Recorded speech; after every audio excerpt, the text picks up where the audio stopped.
הנה כמה עובדות שיעזרו לכם להבין אם בן או בת הזוג שלכם בוגדים בכם. הוא מתקלח ישר כשהוא נכנס הביתה, הוא מתלונן על שעות נוספות בעבודה, אבל אתם לא רואים שום שינוי בתלוש השכר. ויש לו ריח גוף חדש. שלום לעורך הדין זיו בייטל. שלום טליה. תיאור קצת דרמטי נתתי, לא? אכן, אכן. שביל הבגידה. אז כמה בכלל בגידה היא באמת גורם מזרז או מרכזי בסיבות לגירושין? אז אולי אם אפשר להכתיר כאחד הגורמים היותר עיקריים זה בהחלט זה, כי זה משהו שהוא לא ממש מתוכנן, זה משהו שאנשים לא מתכננים אותו מראש, וזה משהו שהוא בהחלט נתפס היום בחוויה הזוגית כמשהו שהוא שובר שוויון, מה שנקרא. סליחה, בוא נגיד את הדברים. הוא בלתי נסלח. זה בלתי נסלח, נו באמת. את יודעת מה, טליה? אני גם מסייג את זה, כי יש מאוד הרבה מקרים שאנשים נשארים בתוך סוגיות כזאת, מטעמי נוחות. אבל אני מסכים איתך שזה מקרה בלתי נסלח, בהחלט. עכשיו, עדיף להיות גבר שבוגד או אישה שבוגדת? אם אני צריך לבחור, אז אין ספק שגבר. לאישה יש פרמטרים מאוד מאוד בעייתיים, אפילו משפטיים, עד כמה שזה נשמע אבסורד. אישה שבוגדת בעצם מקבלת כמה וכמה עונשים. החל מזה שעם זה שהיא בוגדת בו, היא לעולם לא תוכל להינשא.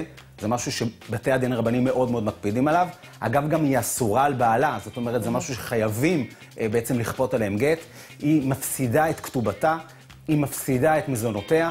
לפעמים, אם אנחנו מנהלים את זה בבית הדין הרבני, לפעמים היא גם מפסידה רכוש. אבל זה בדיוק הנקודה, ואם זה לא מנוהל בבית הדין הרבני? גם בבתי המשפט יש את ההכרה הזאת, למשל בנושא של כתובה זה משהו שקשור לבית הדין הרבני, אבל בנושא של מזונות אישה, זה נקרא אישה מורדת, אישה שבוגדת בבעלה היא אישה מורדת, היא לא תהיה זכאית למזונותיה. אתה מבין שזה בלתי נתפס, אני כבר לא אומרת לא הוגן, אבל זה לא נתפס.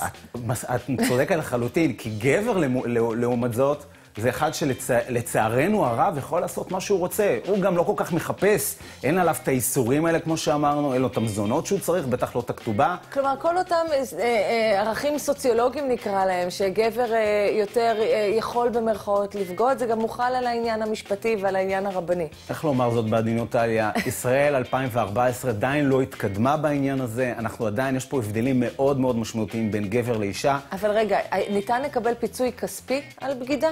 תראי, יש המון תביעות, וזאת שאלה דווקא מעניינת, ואני אגע בה בשנייה, יש המון תביעות שנכנסות היום לתוך בתי המשפט, תביעות נזקיות, החל מהוצאת שם רע, המשך בהוצאות על הבטחת נישואים שבעצם לא מומשו, זה עדיין לא הוכר, זה הגיע למבחן של העליון אמר, בית המשפט העליון אמר שזה תקנה שהציבור לא יכול לעמוד, קצת שנוי במחלוקת, אבל עדיין זה משהו שהוא מאוד קשה, עדיין עוד לא היה את הפסק דין פורץ הדרך. אני לא יודעת אם זה טוב או רע. תודה רבה לך, עורך הדין זיו בייטל. תודה.